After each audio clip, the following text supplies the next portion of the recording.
Hello and welcome to the Tarkus Zone. Thank you for joining me. Today we're going to be playing RivenWorld. Now, it released in early access yesterday, and I figured I'd give it 24 hours to marinate so that we could then look at the product, because it's now you can purchase it for $20 and play the game.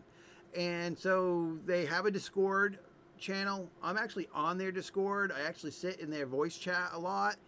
Just to talk with folks. So if you see this video and you see me in chat, please feel free to join me. I'd love to talk to you about this game. You can get to their roadmap here on their main screen, and then they're going to have the host your own server. And I think that's going to happen. I don't think you can do it now. I think it's going to happen once they've got a few of these bugs. I'm not going to say a lot of bugs. They got a few bugs that definitely need to be ironed out.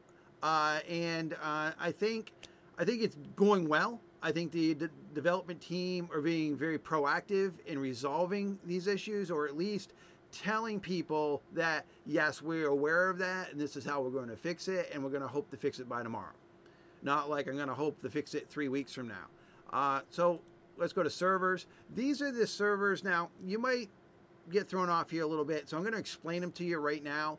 The official server, if you want to... Whoop, I didn't really want to go in there. I'll just log out again. But while we're just loading into the game, if you really want to get some hardcore PvP action going, and normally with PvP games, now you get this little splash screen when the game loads up. And what it's doing is it's allowing your computer to load the chunks that are necessary. Now, when you first load into the game, fresh start, it randomly spawns you in the world. So I'm in a random spawn location, and then I can go from here. But I'm just going to go out, and I'm going to just leave the server, because I wanted to talk about the server interface and didn't really want to click on it. But what I was saying is, if you really want to do hardcore PvPing, most PvP people think I want the first server available to me with the highest population. And normally they go to, if there's 2 East Coast servers, they'll go to East Coast 1, and they'll hope that the population is high there. Well, the population is actually high on that server. And I've seen it up to 12 people on at a time. Now, the game is new, so the word of mouth needs to spread. And the second server, well, this is a server we want to go into anyway. So the second server, I keep on clicking the button this morning. I just got done playing Meet Your Maker, and I've been kind of just doing some spam clicking, and my fingers are just wanting to just, I don't know why, it's like that button that says do not push, and Tarkus is just pushing it, but that's fine. We got to go into this server anyway. I just want to show you what I've been doing. I've been playing on 2 different servers. Like, I've been playing on the roleplay server, and I've been playing on the server 2, the PvP East Coast server 2. And I've been playing on this server because there was a guild that I was chatting with, and they wanted some more members.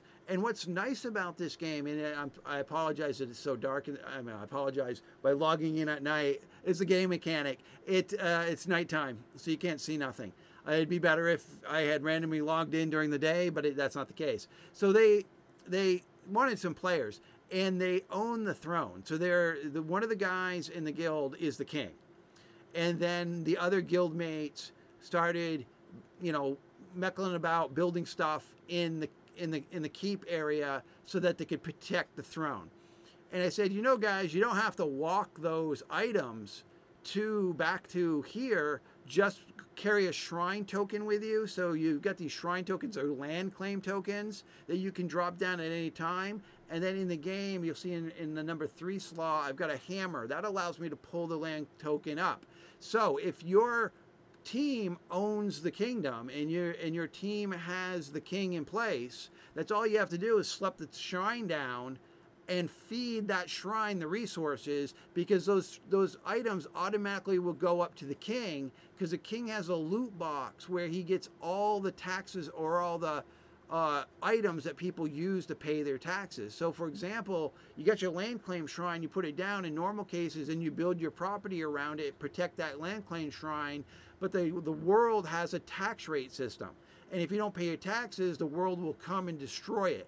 the world itself will destroy it. So what you can put whatever you want. I called it Igor originally because Igor eats everything. You could put whatever you wanted into Igor, the land claim shrine, and that pays your taxes. That gives you more time on your tax cooldown on paying your taxes. But all those items go straight to the king.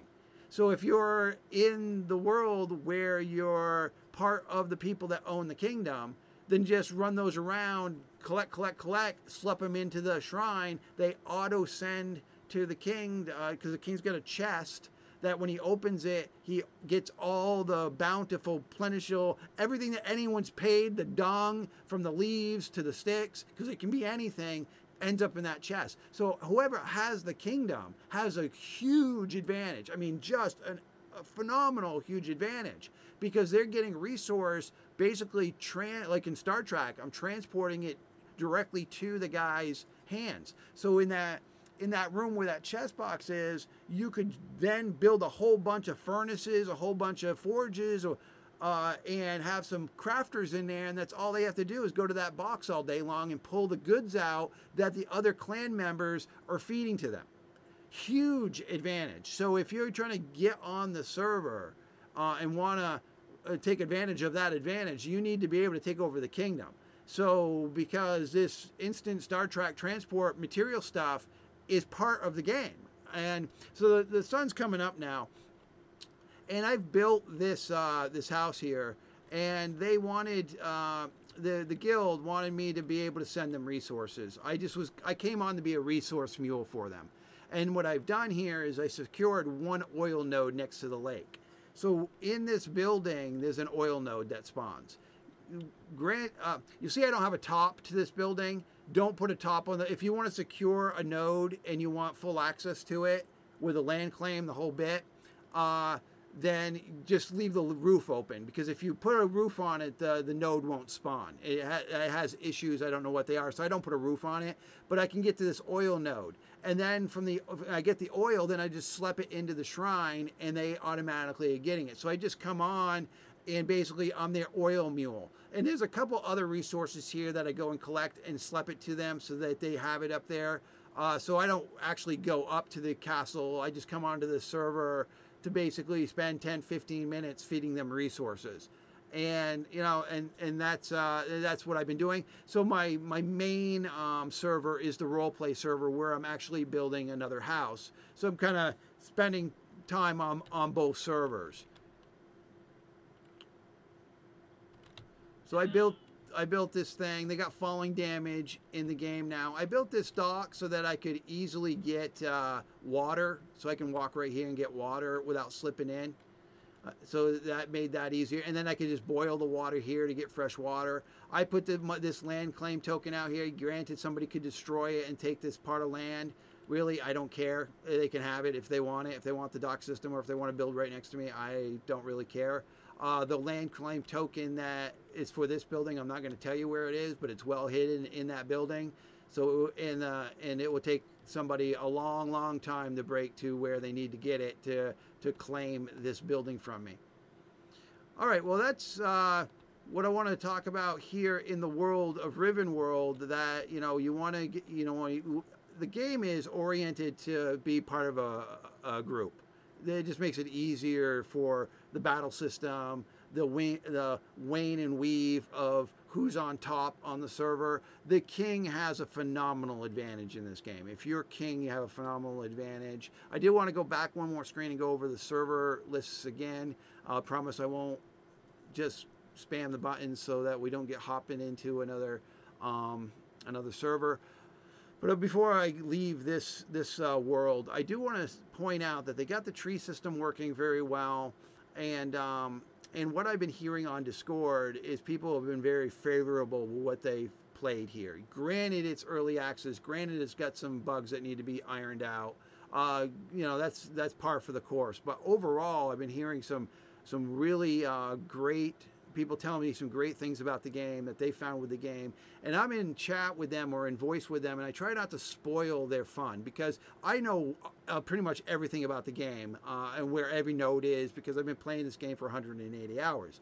So if people directly ask me a question, I will directly answer it, but I'm not getting into the Discord channel to say, oh, look, you know, if you want to do this, do this, do this, do this, you know. In this situation, granted, I knew where this oil node was, and I knew that we were going to need it, and I knew I could secure it, and I did that for them. So I left, you know, so other nodes in the world, you know, they are what they are. People can resource close them if they want. I know the developer is going to be adding more resource nodes because right now they're just not plentiful enough for the population. And I think that's why today, when we go back, we'll go back to the server list. When we go back to the server list, then we don't see a lot. It's in the middle of the day too. It's like 4 o'clock in the afternoon, East Coast time for me. So I think when you look at the server list at this time of day, there's two things that are affecting it. It's the time of day because they're East Coast servers, and the fact being, and I think a lot of people last night, because the developer was on Discord telling us what was going on, I think a lot of people might be waiting for the next patch because there are a few balancing things that are going to be coming up. And I think people might be saying, well, I'll get on this thing again when those things are ironed out, which should be later today or early tomorrow. But I think it's going to be later today. I think a lot of these things that people, these housekeeping, I call them housekeeping issues that people reported, like not enough sticks. The water is just, you know, the bucket disappears and you're always spending half your time making buckets to boil them to drink water. And it's like, what is this, like an Aquaman game? Like, well, I have to have water all the time. I'm like a fish guy and I have to be in the water all the time. And it's not like you can go down to the river and just stick your head in or go to the lake and just stick your head in. Or for God's sakes, it rains so much in this game, you should be able just to take your collar and do this. I mean, it rains a lot in this game. And it was like, why am I always thirsty when I'm like on the planet where Yoda lives? I mean, come on. I mean, why am I thirsty? I just stick my head up. But they're fixing that stuff. So the rest of the server lists, you just want to ignore. These are the testing grounds and the servers that they got up to send update commands to their testing ground. So these won't let you get in. So these are the developer team's product. They're doing their thing to make the changes necessary that are being reported. There are only 3 servers at this time. It's very important that it stays at 3 servers for a while so that you can get a player base into these servers without watering down the player base across too many servers. They've got a role play server. This is my main server. This is where I'm going to be most of my time. And it's role play. You only can raid at night on the server. So if you're not a raider, you just go in your house and sit there or log off and maybe come back. I think it's like 15, 20 minutes the night cycle is. The other 2 servers are 1 and 2 East Coast servers. They're both full PvP. Both, you know, are good servers to be on. I just know that the official 1 server has a larger population. All right, well, hopefully this video finds you well. If you like it, give me a like. I'm going to be doing a lot of videos on this game moving forward as I add stuff, so you can subscribe if you want. I want to thank you for joining me. This has been The Darkest Zone.